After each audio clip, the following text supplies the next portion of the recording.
السلام عليكم. اليوم ان شاء الله غادي نكملوا لا سيونس الثانيه ديال الشابيتر ديال لي زارسين اللي كنا ديجا بديناه. الوغ دابا غادي نشوفوا l'oxymercuration et démercuration des alcènes. Alors, lorsqu'on fait réagir un alcène avec l'acétate de mercure 2 dans un mélange d'eau et de tétrahydrofurane et qu'on procède ensuite à la réduction du composé obtenu par le borohydrure de sodium, le NaBH4, on isole finalement un alcool. Donc, lors de l'oxymercuration et la démercuration des alcènes, on obtient comme produit final un alcool. Okay?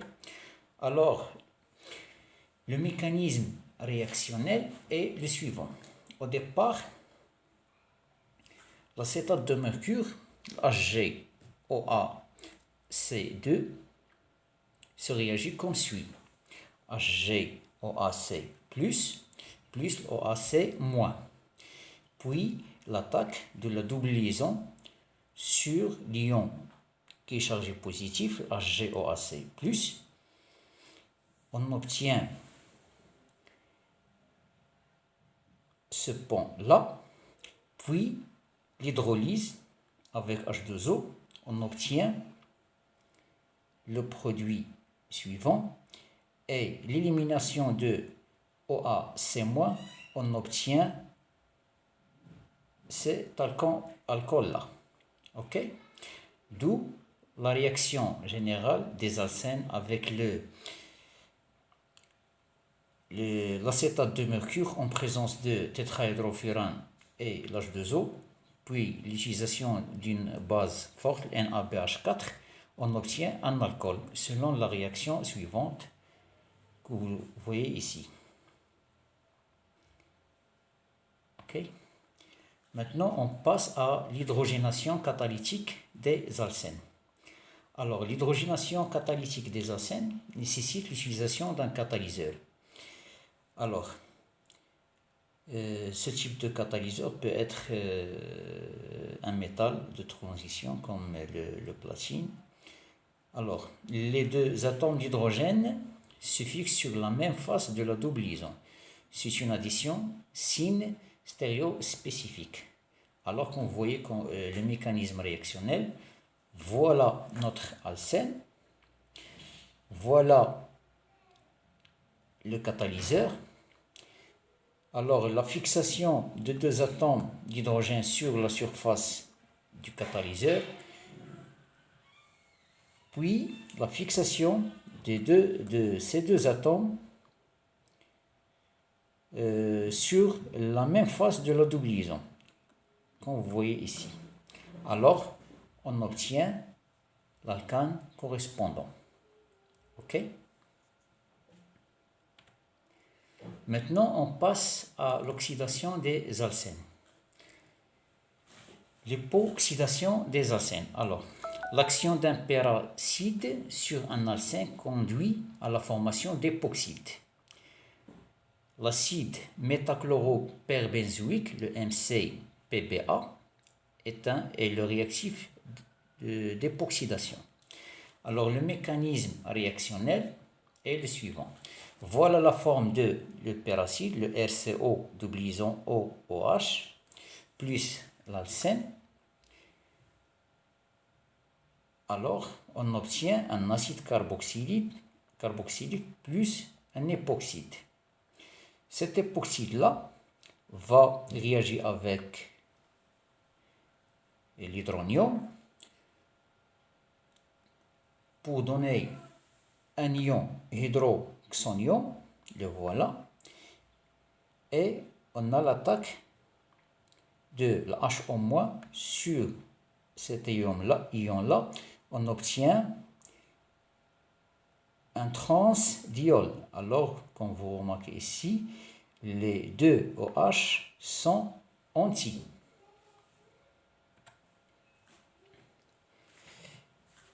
Maintenant, on passe à la dihydroxylation des alcènes. Au départ, on utilise le KMNO4 dilué. Le permanganate de potassium dilué est neutre à froid, c'est-à-dire à 0 degré Celsius. Alors, l'addition de KMnO4 dilué et neutre à 0 degré Celsius sur les acènes conduit au produit déhydroxylé correspondant. C'est une addition stéréospécifique SYN. Alors, le mécanisme réactionnel est le suivant. Voilà notre alcène. Alors, l'action de KMnO4 neutre et dilué à froid donne le SYN-diol ou alpha-diol. Alors, le mécanisme, le KMnO4 se transforme en K+, et MnO4-. Donc, il y a la fixation de MnO4- sur les deux carbones qui forment la double liaison, comme vous voyez ici. Puis l'action de l'H2O sur cet ion-là donne le alpha-diol. C'est une cis-addition. Maintenant, on utilise le tétroxyde d'osmium, OSO4. Alors, c'est presque le même mécanisme réactionnel, comme vous voyez ici. Puis, l'action de NaHSO3 en présence de l'eau, on obtient un diol 6. OK? Maintenant, on passe à la coupure d'oxydant des alcènes.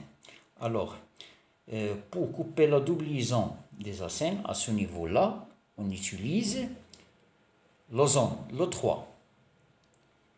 Alors, voilà notre alcène, plus O3.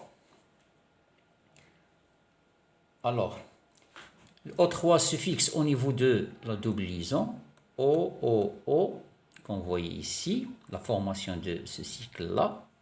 C'est un molosonide instable qui donne l'ozonide. Voilà, COOCO ici. Puis, on a deux types d'ozonolyse. On a l'ozonolyse réductrice en présence de ZnH3O+, ou bien CH3COH aqueux, ou CH3SH3. On obtient un cétone plus aldéhyde. Donc, l'ozonolyse réductrice d'un cétone donne un cétone ou bien un aldéhyde. OK? Et l'ozonolyse oxydant donne un cétone ou bien plus un acide carboxylique. OK? Et maintenant, l'action de permanganate concentré est en présence d'ions hydronium et la température. Alors, comme vous voyez, voilà notre cétone et l'action de KMnO4 concentré en présence de la température, on obtient deux produits carbonyles R1 et R2 peut être de H ou bien différents de H. Donc, on obtient deux fonctions carbonyles CO, CO qui sont liées par R1, R2, R3 et R4. OK? Et merci pour votre attention. Maintenant, on va donner un petit exercice d'application. OK? Alors, notre exercice d'application est le suivant. Alors, comme exercice 1, complétez les réactions suivantes en précisant les mécanismes et la stéréochimie des produits obtenus.